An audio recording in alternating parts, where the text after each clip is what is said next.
ก็จะได้นิมนต์หลวงพ่อสุจิตโตเจ้าอาวาสวัดป่าจิตตวิเวกประเทศอังกฤษ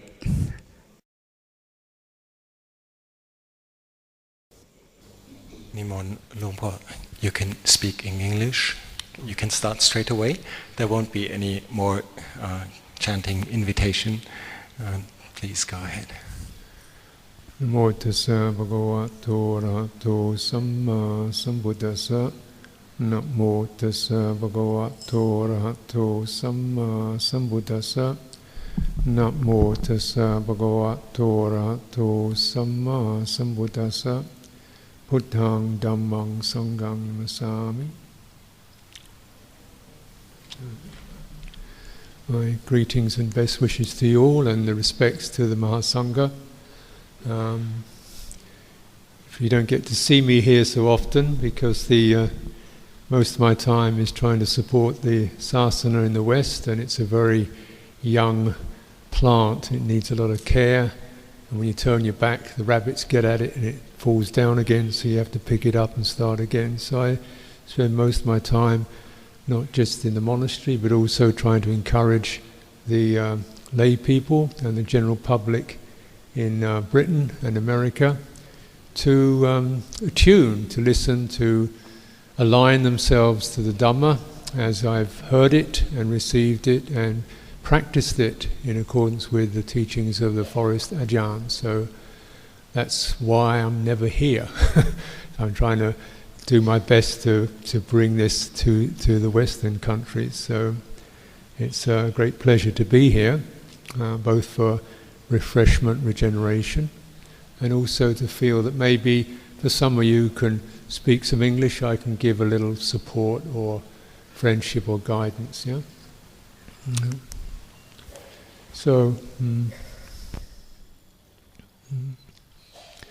Fundamentally, I was recollecting today that Luang Por Chah, one of the things he said, that this mind, there's fundamentally nothing wrong with this mind. Yeah. And this is a very surprising statement because certainly in my experience there's been a lot wrong with this mind, stubborn, crazy, reckless, and so forth. So it's clear that he's seen something I hadn't seen. Yeah? And so I looked at that and recollected that and began to consider, well, actually, you know, the problem is that the mind is clouded, covered with ignorance, but that ignorance can be allayed, can be cleared, and the citta, the mind, has the ability to tune in and stand up for sila. That's got a good chance. That must be in there. In the that which dispels ignorance, the ignorance about karma, cause and effect, and how we behave towards others in gross ways and simple ways and subtle ways, and how we act towards ourselves.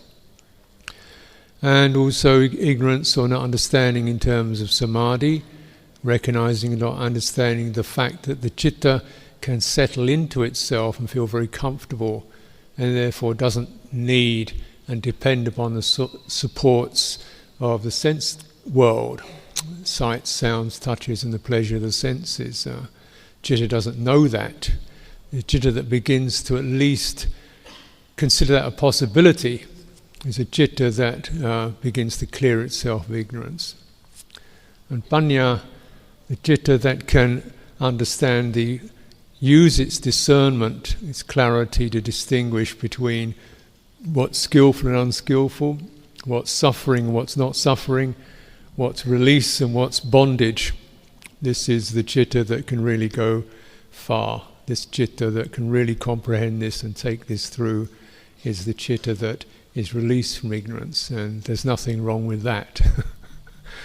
And it's very helpful, important to recognize we have an alternative to the world that we experience through these clouds of ignorance and sensuality and attachment.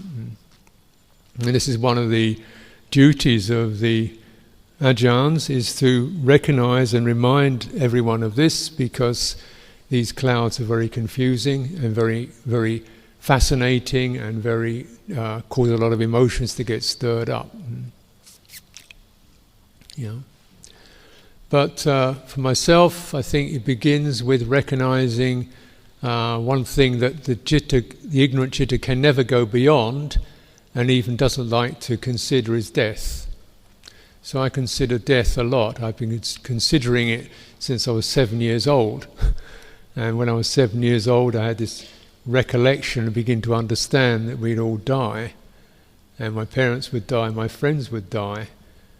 And my citta could barely handle that experience, just even recollecting it, because I couldn't see any way around that. I couldn't see any way around the sense of sorrow and despair and helplessness that can occur with this fundamental experience. And the more I've witnessed that and seen that, both our vulnerability and our fragility in the face of this, and the way that for much of the time the average person doesn't think about it at all, doesn't consider it at all, or considers it something that will happen way off in the future, to other people sometime, but maybe when I'm 105 or 120 or 90 or something, and it will happen when I'm asleep very peacefully.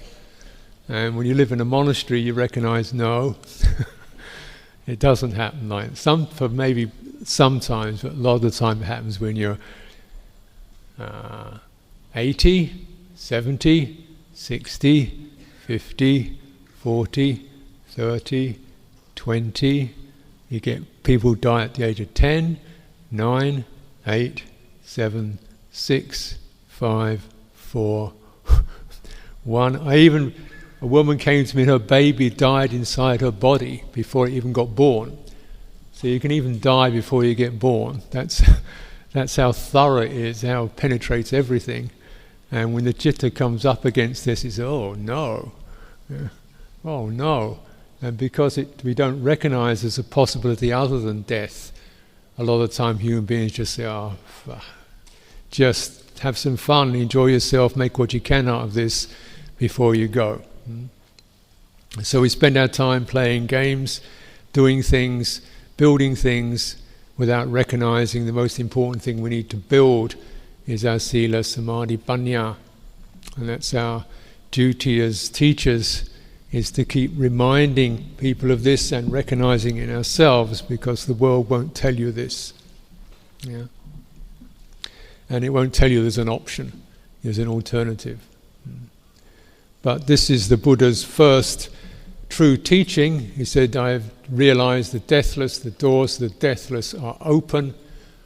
For those who have faith, who have some saddha, who have the ability to listen, bring forth your faith. Yeah.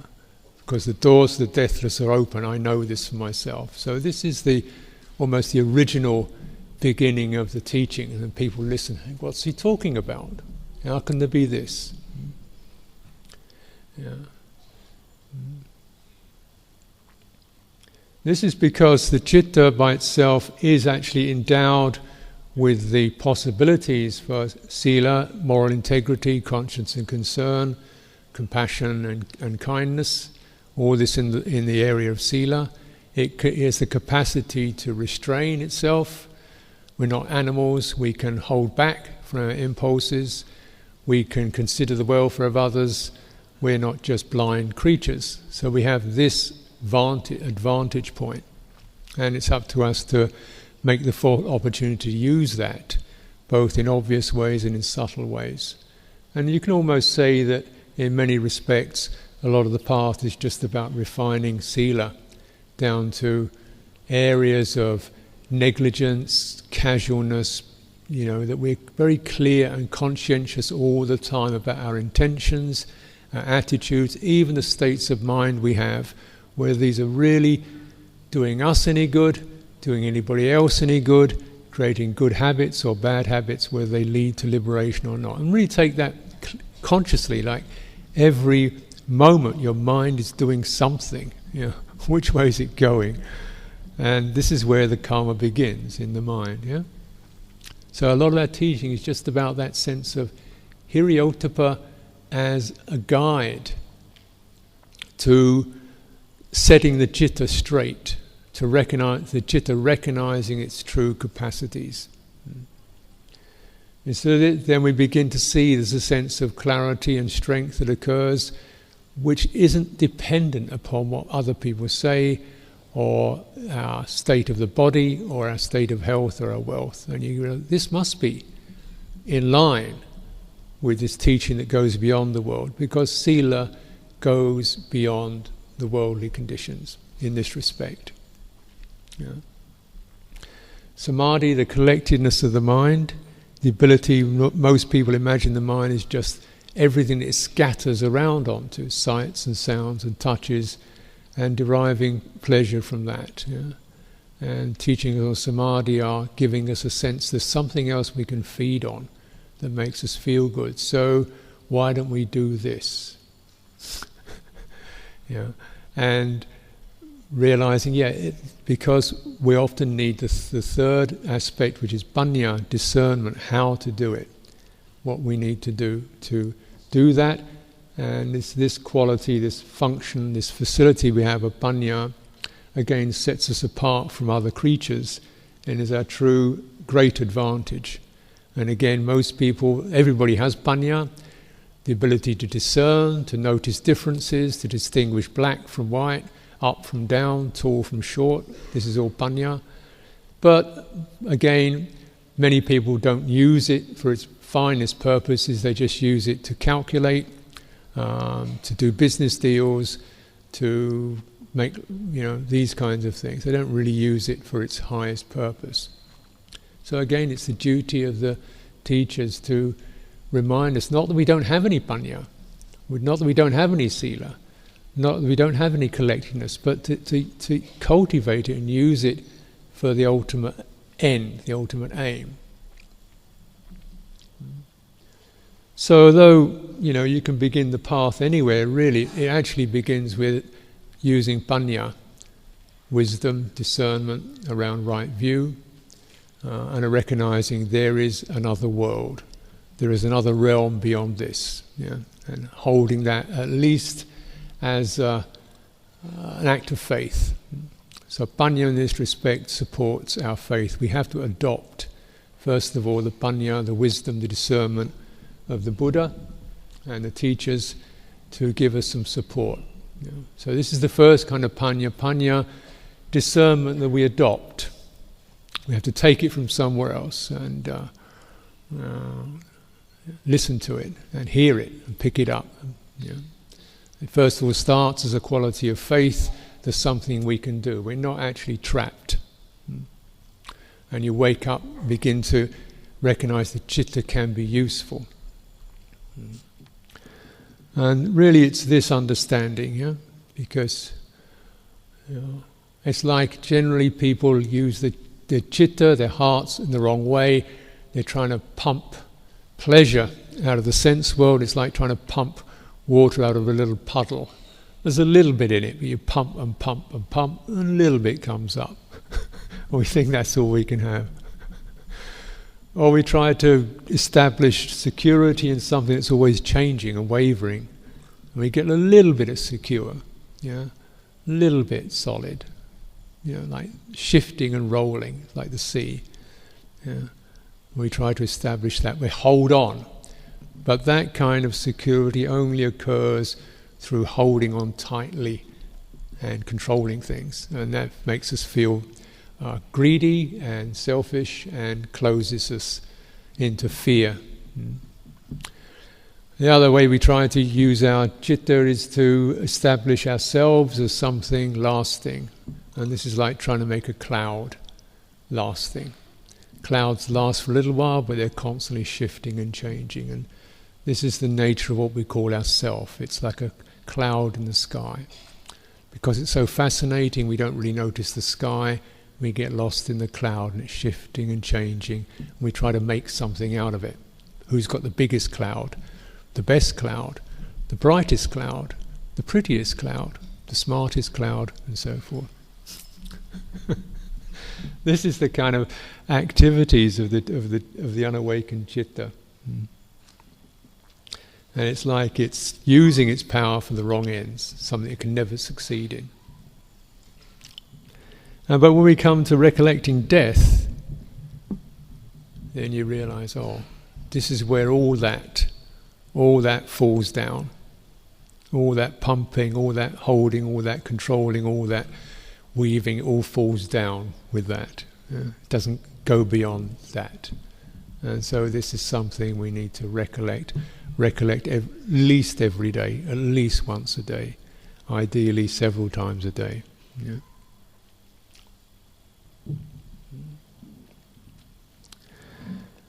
Now, because the nature of citta, to explore the nature of citta, we recognize that the citta is that which supervises and is fed by the senses. It supervises sight. It discerns the difference between black and white, between colours and shapes. It's got this, it's attuned to the visual world. It's that, like that. It supervises the visual world. It supervises the world of smell, taste, touch, hearing, and so forth. It supervises them. And it attempts to make something out of them. And so in a way, the citta has this sense of being able to understand or make sense of the eyes, the ears, the nose, the tongue, touch, taste, all of it. Yeah? And even it has some sense of being able to receive those impressions. So when we use the citta, we need to use it rather in the same way. You use the citta like the eyes. It means you sort of try to see things clearly and get things in perspective. Yeah. And seeing things with the sense of the eyes don't actually feel anything. They just see things, they see near, far. They see distance. Yeah. So the citta also experiences a sense of distance. And we need to apply that to understanding what is when we look near, we look right into what's happening in our citta now. Is the citta peaceful, agitated, tense, happy? What is it? You look near. And also the citta is able to look far. What's the results? What's ahead of me? What are the results of my actions? So you use the citta rather like the eyes to do this with. You begin to see cause and effect and get some understanding. Also you begin to see and notice people and teachers. You get it in perspective. They're doing something else. They're not running around there. You begin to observe. And this is the way the Buddha said you first gain faith in a teacher. You see people who are composed. People who walk around with their senses restrained. People who don't accumulate lots of things. People who are content with little. And you think, oh, I see that. That's interesting. And he said, such a person, when you see that, you draw near. What's that about? Then you use your citta like an ear. You listen in and you take it in, what they're saying. You take it in. The ears don't see distance. You don't hear. The ears take things in, and we get a sense of being affected by what we hear. Then you use the citta like a nose. Yeah. The nose you use when things get quite close. You kind of, what's that? What's that? What's that? What's it smell like? What's it coming into me? Yeah, is it sweet? Is it sour? Is it bitter? Is it smoky? Is it what? What's that? Use citta like a nose. You sniff and you inquire the way the nose does when you smell things. Is this ripe? Is it wrong? And these are like normal functions that we might have when we even go to a market and buy some food. You look at it, that fruit looks good. And you pick it up, maybe shake it around, and what's it smell like? It smells pretty good. Yeah. And similarly, you do this with the teachings. And what's the fragrance? The Buddha said there's the fragrance of virtue. Yeah. something quite sweet, something promising, something you can take in easily and enjoy, savor. There's no bitterness, no harsh taste to it. So use your citta like this. And this is what we do often in the preparations for our practice. We check things out, we observe things, we listen into things, we let things come into us a little bit. Yeah. When things seem safe enough or clear enough, you take it in a little bit more, a little bit further. Oh, what's happening here? You take it into your body through your nose, take a little bit in. This is often what we do as we begin to see teachers or begin to hear Dhamma, you sniff a bit. Is this sound? Where does this go? Is this sweet, harsh, bitter? How's this? And the citta is starting to use itself more fully, more clearly. But actually, when it comes down to really the real powerful work, we could say the inner work, working on the citta itself, the citta is like a hand, becomes like a hand. Everything else that is distant, when a hand touches something, you're right on it. This is called direct practice.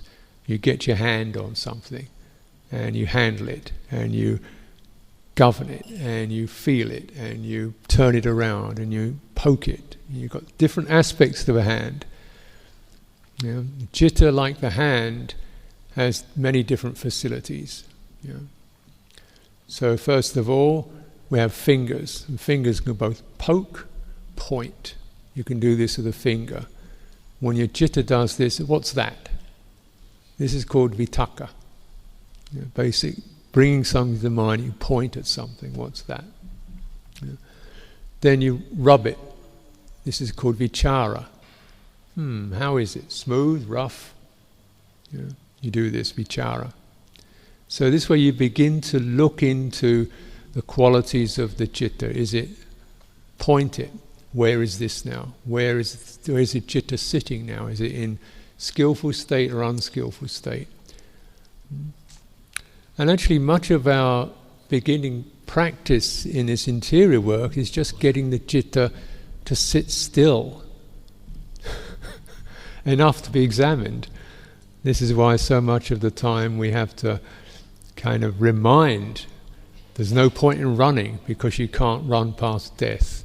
Therefore, sit down, sit still, and use your body, go into your body. So the vitakka often points to what's happening in your body, the breathing in and out, the sensations of your body, the elements of your body. It says, go in there. Somehow you were born with this. There is an answer in this. There's a key in this. The Buddha said, in this very body, there's the possibility of liberation. Once you know how to go into it rather than be distracted by it. Vitakka, you point. And actually most of the teachings that one has to give to people is just to do this, to get their citta to sit down.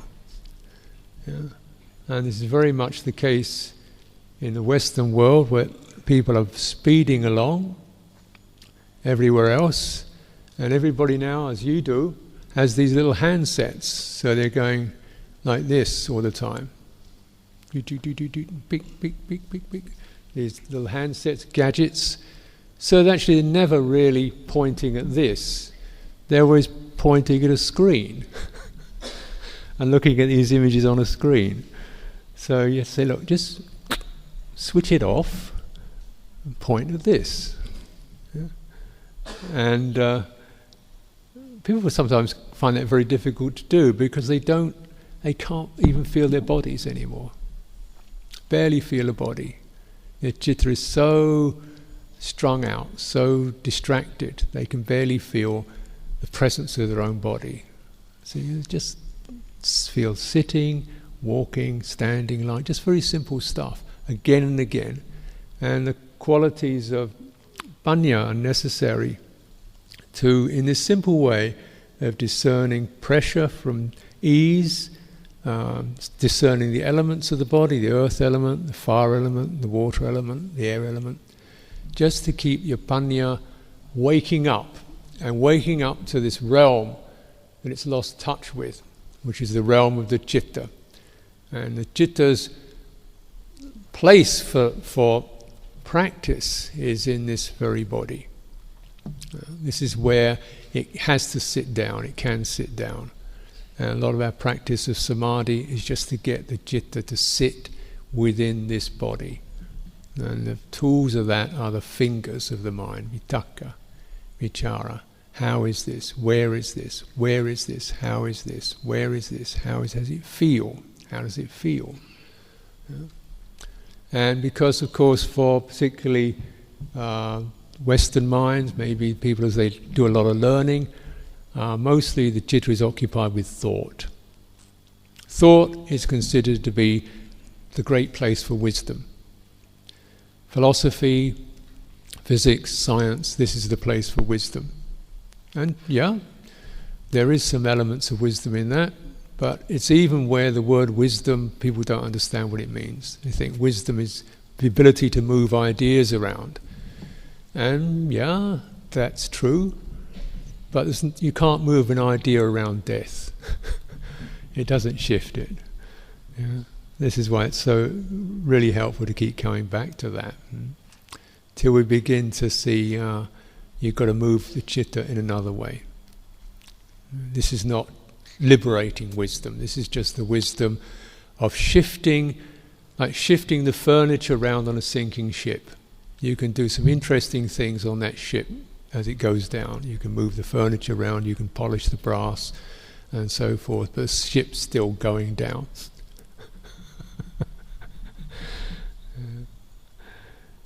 So we learn this, and this is often the basis of practice.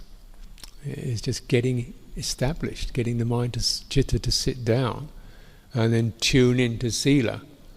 When it finally sits down a little bit, now what's right, what's proper, what's true, and we begin to recognize, uncover this capacity for sila. Because the sila is not in the body, but you need to settle the citta in the body to really get it to come into enough stability to understand sila.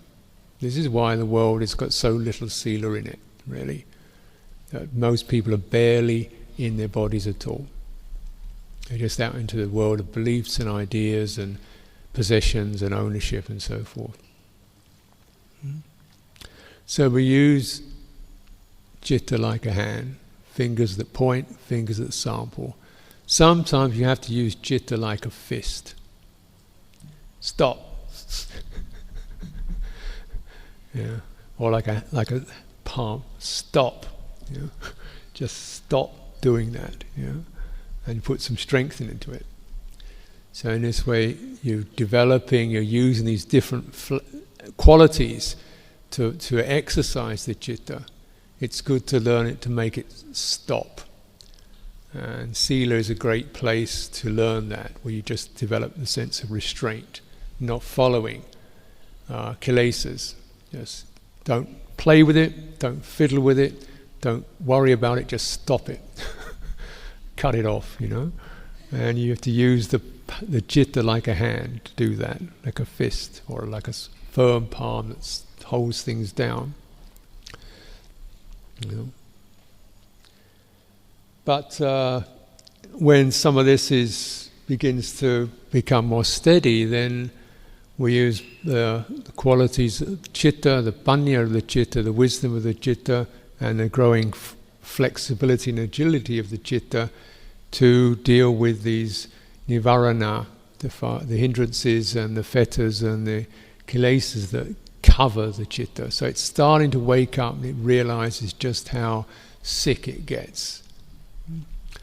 And as you recognize when people begin to meditate, the first thing they do is you fall asleep, because it's like they're not getting supported by thoughts and sensations. So the citta is so weak, it just collapses. Yeah. The body goes down with it. Yeah. So then you have to use panya to find a stable place. So you develop sitting position, holding the body up. Even if your mind feels cloudy, you hold the body up, or you walk up and down, you keep your eyes open.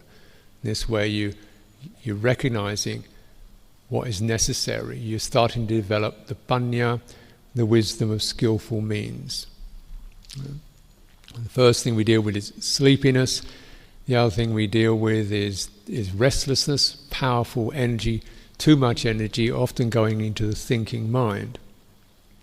So very often people find they sit down, they're just thinking all the time about the future, the past, their family, themselves, their business, their pleasure, their enjoyments, their problems, and it just goes on and on and on. Yeah?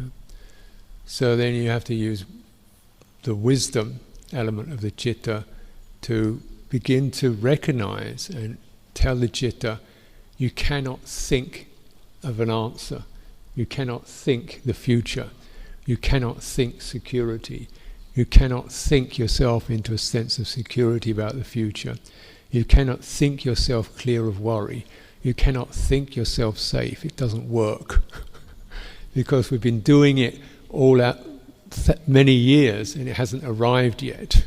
It's not going to arrive. It's not anything wrong with your thinking, but your thinking is very limited what it can do. And you begin to get weary of thinking and turning the citta towards direct experience.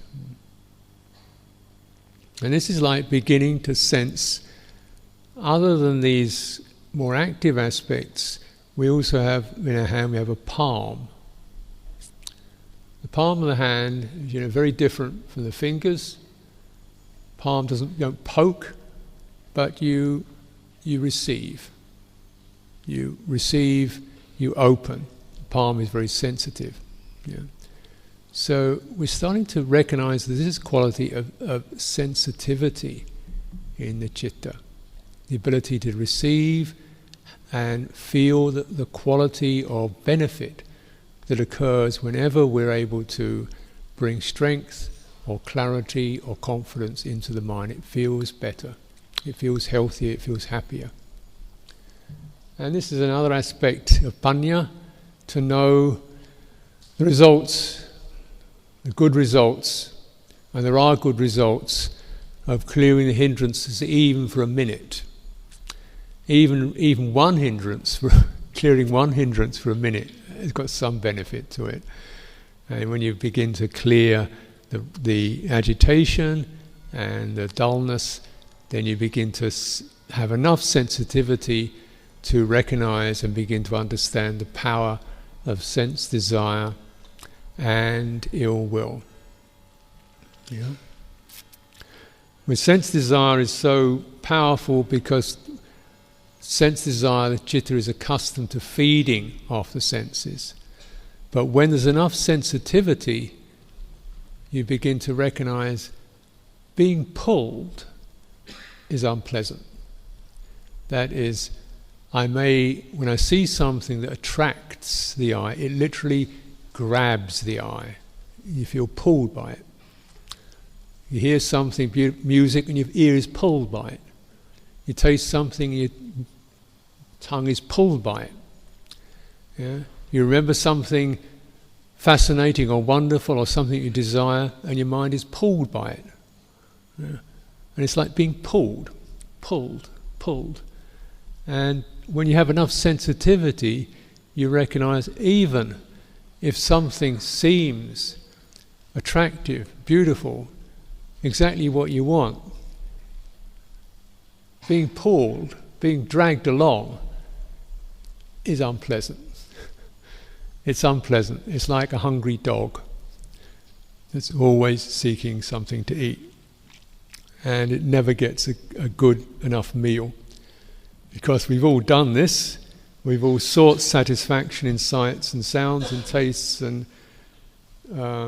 tactile things we can squeeze or hug or taste or smell, and we've all done that.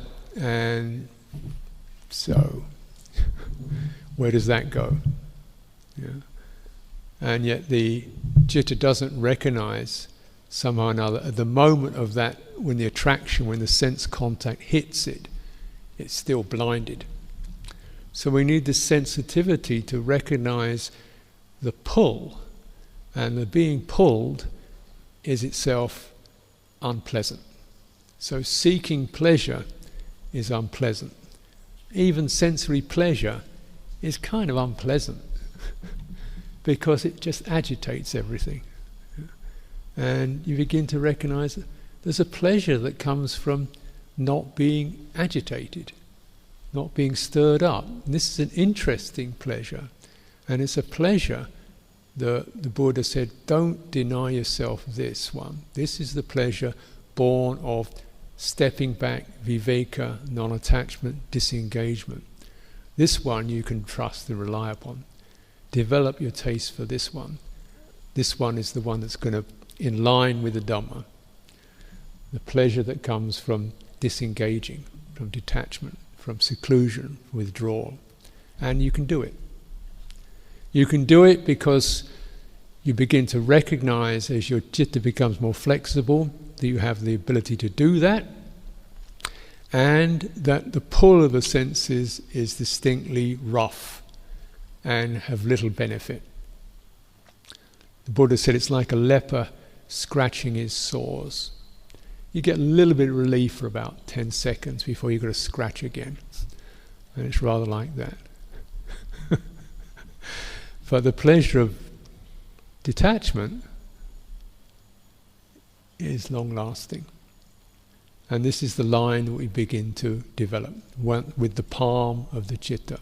And then we recognize our skills are in keeping in touch with the fullness of our citta's sensitivity and exercising it and directing objects towards it, handling the right objects, directing towards it. This is called Yoniso Manasikara, deep attention, proper attention, wise attention, rather than attention that's rushing out and going everywhere. It keeps reminding us, here, you've already got this, you already have this, you don't need to run anywhere, you can rest back in this. And this is what gives rise to samadhi. Just these factors alone. The understanding the sense realm, understanding detachment, practicing it vigorously, practicing it sensitively, practicing it constantly. And ill will, again, when we feel however unjustly we've been treated, however people have harmed us or abused us or insulted us or betrayed us, then when your citta is sensitive, you realize, yeah, maybe that's true. Maybe all that's true. But it's better they do that to me than I do that to them. Because if I do that to them, my citta is going to be unpleasant. It's going to create karma. Better I can receive that and let it go. So we also learn that the open palm of the citta can let things roll off it. Doesn't have to stick. It only sticks when you do that. When you hold on to blame. When you resent pain, you clench around it, and you get angry and annoyed, and then you want to hit somebody. It's like that, and then you just keep it open. Then things can roll through. So with this we begin to realize a sense of freedom from doubt, because we begin to understand the truth of the Dhamma and where the right things are, and we get a clear direction in life. Someone who cultivates this way cannot regret it. And if it's truly assured, this is the person who has realized stream entry. They don't have a doubt. And their way is assured. They have confidence in that. This is all developing the panya to understand things as they are, and how you cultivate, how you develop resources, how you develop strength, how you develop the citta to clear itself of its foolish habits and ignorance. And this may sound like enough, and for many people this actually is the main theme of their practice. Main theme of practice is just working with this and beginning to experience greater periods where the citta feels quite comfortable and settled and calm and easy, and enjoy that. And that is all necessary. But there's one other thing the citta knows. It's forgotten. Another thing the hand can do that its citta has forgotten, it can do, it forgets easily. Yeah. It can do this.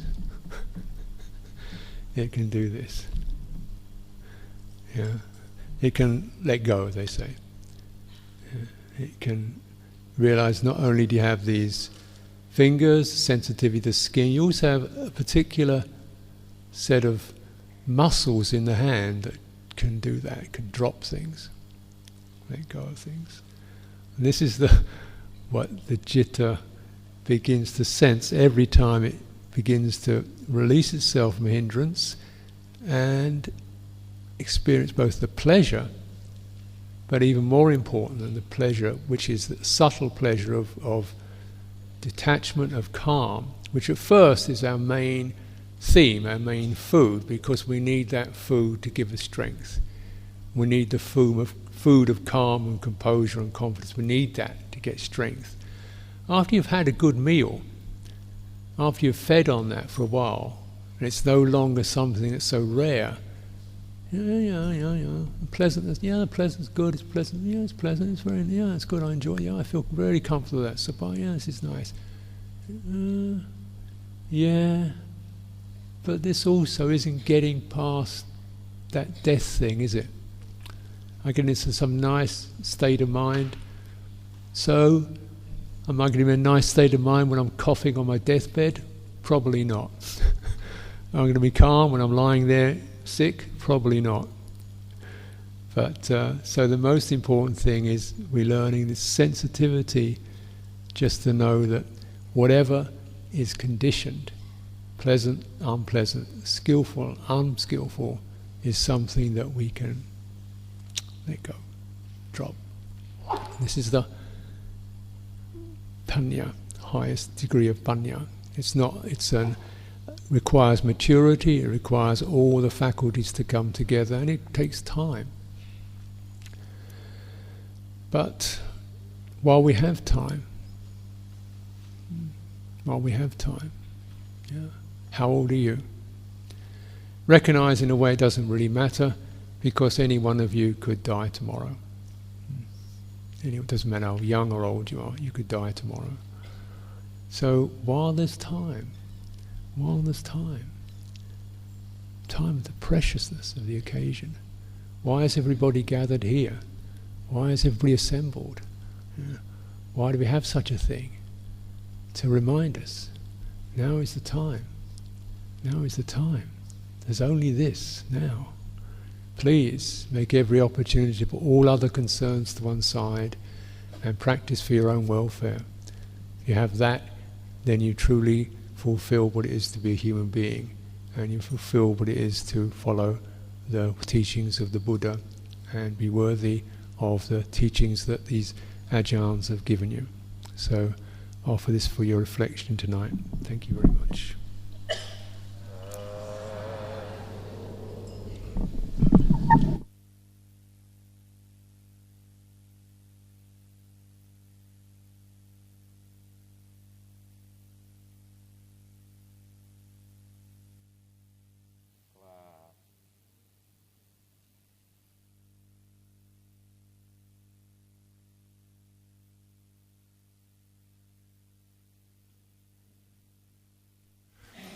ผมขอโอกาสทำหน้าที่แปลหรือสรุปบทความที่หลวงพ่อสุจิตโตได้ไต่บรรยายเป็นภาษาอังกฤษตั้งแต่แรกท่านบอกว่าที่จริงท่านดีใจที่ได้มีโอกาสมาในคราวนี้ปกติท่านไม่เคยมาบ่อยเท่าไหร่เพราะว่าท่านทำศาสนกิจในประเทศอังกฤษไม่ใช่เฉพาะสมณพระแต่ว่าสำหรับโยมชาวต่างชาติทางโน้นด้วยและวันนี้ที่หลวงพ่อได้มารวมที่งานวัดหลวงพ่อพวง ท่านก็มีความปลื้มปิติสมนัตที่เห็นว่าญาติโยมพอออกมารวมกันมาฝึกปฏิบัติแล้วก็ระลึกถึง ครูบาอาจารย์พระเดชพระคุณหลวงพ่อชาด้วยซึ่งในการอบรมสอน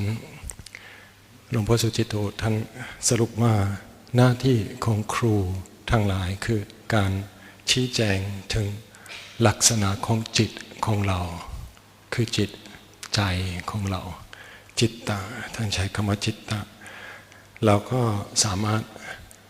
ความสามารถของลูกศิษย์ก็เพิ่มขึ้นตามการแนะนำถ้าเรามีการใช้ปัญญาในการสังเกตจิตในการดูจิตเราก็ฝึกจิตให้มีประสบการณ์โดยตรงหลวงพ่อท่านพูดถึงว่าก็ปกติเราถูกหลอกจากสิ่งภายนอกเสมือนหมอกเมฆที่ผ่านสายตาของเราก็ทำสายตาของเรามัวไม่เห็นชัดแต่หมอกเมฆก็ที่จริงเป็นส่วนหนึ่งของประสบการณ์ของเราที่เราได้รับทราบที่เราได้สัมผัสตามธรรมชาติของเราจึงต้องใช้ปัญญาที่จะมองทะลุว่าที่จริงมีอะไรเกิดขึ้นกับเราก็พยายามที่จะเข้าใจจิตของตัวเองกำลังสัมผัสอะไรไม่ถูกหลอกไม่ถูกครอบงำโดยหมอกเมฆที่ทำให้ความเข้าใจมัวเมาแล้วก็หลวงพ่อสุจิตตัวเองบอกว่าแต่ก่อนก็ต่างแต่ไหนแต่ไหนก็มีการต่อสู้กับจิตที่ถูกหลอกกับจิตที่กำลังสัมผัสความจริงแล้วส่วนหนึ่งที่ทำให้ท่านได้เกิดความสำนึกตัวคือย้อนกลับถึงสมัยที่ยังเป็นเด็กเพราะว่ามีประสบการณ์เรื่องความตายก็สิ่งที่ทำให้ท่านได้ตื่นตัวว่าคือความตายนี้เองที่ทำให้เราเกิดความสำนึกถึงว่าที่จริงความนึกคิดปรุงแต่งอะไรต่างๆที่มักจะเกิดในจิตใจของเราที่จริงเป็นสภาวะหลงทางในที่สุดทุกอย่างก็ต้องสุดลงในความตายความสิ้นไปคือตั้งแต่เป็นเด็กน้อยก็ท่านได้มีความรู้สึกว่าได้รับการเตือนสติโดยมรณะการความตายพอดีก็พวกเราที่อยู่80 70 60 50 40 30ปีหรือ7ปี6ปี5ปี4ปี3ปี2ปี1ปีก็พร้อมที่จะมีความตายเหมือนกันทุกคนก็ท่านก็พูดว่าแม้แต่เด็กในท้องบางครั้งตายก่อนที่ได้เกิดซึ่งทำให้เราเกิดความสลดใจแล้วก็ตัวนี้เป็นการเตือนจิตให้ตื่นตัวให้เกิดความต้องการที่จะรู้จริงต้องการที่จะมองทะลุสิ่งที่หลอกลวงเราท่านจึงพูดว่าหน้าที่ของครูทั้งหลายที่จะให้พวกเราได้ตื่นตัวเรื่องนี้เสมือนที่ในปฐมเทศนาพระพุทธองค์ท่านตักเตือนว่าที่จริงประตูแห่งอมตะธรรมเปิดแล้วผู้ที่มีจิตศรัทธาที่มีหูพอฟังคำสอนได้ท่านก็ถึงพูดถึงว่าความสามารถของเราที่จะรู้ได้ที่จะเข้าถึงความจริงได้โดยจิตของเราเองก็เป็นการฝึกตัวและครูอาจารย์ก็สอนให้ประพฤติศีลสมาธิปัญญาแม้แต่การระดับศีลมันยากอยู่แล้วเพราะว่าเราก็ต้องฝืนกระแสโลกอยู่แล้วเรื่องการเป็นเพ่งสมาธิทำจิตให้นิ่งพอที่จะดูสภาพสถานการณ์ต่างๆออกได้ก็ยากเหมือนกันแต่ในที่สุดที่เราสัมผัสความสามารถของจิตของเราที่เป็นความสามารถพิเศษอย่างยิ่งคือมันเกิดโดยปัญญาโดยความสามารถที่จะตรีตรองพิจารณาที่จะแยกแยะออกได้ว่าอันไหนดีอันไหนไม่ดีอันไหนเป็นบุญอันไหนเป็นบาปอันไหนเป็นกุศลอันไหนเป็นอกุศลเราแยกแยะกันได้แม้แต่ทางโลกเราใช้ความสามารถทางปัญญาความฉลาดของเราเพื่อจะได้กำหนดทิศทางของชีวิตของเรายิ่งกว่านั้นใช่ถ้าเราดูสภาพของจิตจริงๆ เราถามตัวเองว่านี่เป็นประโยชน์ไหมใช้ปัญญาในการไม่หลงทางโลกแต่ว่าดูถึงว่าตัวเองมีความสัมผัสอะไรบ้างสัมผัสจริงขนาดไหนฝึกจิตให้ดูความจริงแล้วก็โดยตรงไม่ถูกหลอกจากสิ่งต่างๆเช่นอายตนะก็ท่านยกตัวอย่างครับที่จริงท่านยกตัวอย่างหลายข้อสรุปท่านยกตัวอย่างว่าแม้แต่เราถูกหลอกโดยตาหรือหูหรือการสัมผัสรสกลิ่นต่างๆที่จริงถ้าเราน้อมเข้ามาถึงจิตใจของเราพิจารณาว่ามีลักษณะยังไงเราสามารถมองทะลุได้ไม่ถูกหลอกจากสีแสงต่างๆเพราะจิตของเราที่จริงก็ไม่ตรงเป็นเยื่อของสิ่งเหล่านั้นที่จริงเราสามารถสัมผัสได้เหมือนแม่ออกไปตามตลาดก็เห็นพวกผักผลไม้สดๆจากห่างๆก็สามารถรู้ได้เลยว่าพวกนี้จะมีรสชาติยังไงก็สัมผัสทางสีกลิ่นได้แล้วสรุปในจิตว่าจะเป็นประโยชน์ยังไงท่านบอกว่าเราก็มีความสามารถที่จะแยกแยะออกได้กับสิ่งที่เป็นข้อมูลที่มาทางอายตนะเราก็เข้ามาให้มันน้อมเข้ามาใส่ใจคือว่าโอปนัยโกน้อมเข้ามาใส่ตัวคือเราพยายามที่จะฝึกให้มองถึงภายในสิ่งที่เราสัมผัสก็ตามก็เป็นเรื่องภายนอกแต่ว่าขอให้น้อมเข้ามาใส่ตัวโดยการฝึกจิตที่จริงบางครั้งก็เราต้องจับสิ่งบางอย่างใช้มือมาจับเหมือนที่เราเอาผลไม้มาจับมันอยู่ในมือของเราสัมผัสได้รูปคลำได้รู้จักมันน้ำหนักเท่าไหร่เป็นต้นเราสัมผัสตัวอยู่ของเราแต่ละอยู่อย่างละเอียดสิ่งเหล่านี้เทียบกับการใช้การวิตกวิจาราในการพิจารณาสิ่งที่เราสัมผัสให้มันละเอียดให้มันได้ดูทั่วถึงว่ามีลักษณะไหนบ้างเป็นความสามารถของจิตของเราที่จะสามารถที่จะตรีตรองพิจารณาได้บางครั้งเราต้องกำมือสั่งตัวเองให้หยุดหรือต่อสู้กับอุปสรรคใช้มือสัมผัสอย่างแรงหรือห้ามโดยการใช้ลักษณะแบบหยาบของมือของเราที่จะป้องกันความอันตรายเช่นหากว่าเรากำลังจะละเมิดศีลเป็นต้นเราต้องสั่งตัวเองให้หยุดแต่โดยปกติหากว่าเราฝึกตัวเองดีๆจิตของเราหรือความสามารถที่จะมองทะลุสิ่งต่างๆได้ก็จะละเอียดลงจะอ่อนโยนลงจะมีความสามารถที่ลึกลงที่จะพิจารณาจนลึกจนถึงอะไรเล็กน้อยที่เป็นการเคลื่อนไหวทางจิตใจก็เราสามารถที่จะจับได้เช่นตอนที่เรานั่งนิ่งสมาธิก็เราสั่งตัวเองให้หยุดก่อนหยุดการนึกคิดปรุงแต่งแต่ยังมีนิวรณ์เป็นบางสิ่งบางอย่างที่เกิดขึ้นแล้วก็สิ่งเหล่านี้เราพยายามที่จะจับเหมือนเราก็ใช้อยู่มาพิจารณามาชี้แนะมาดูสองความรู้สึกเข้าข้างในใช้ปัญญาพิจารณาว่านี่เกิดขึ้นกับเราแล้วทำได้เพราะว่าเรานั่งนิ่งๆเราหยุดกิจกรรมภายนอกเช่นที่เรานั่งสมาธิช่วงนี้นั่งภาวนาเราสั่งให้กิจกรรมการสัมผัสภายนอกได้ลดลงเพื่อจะได้รู้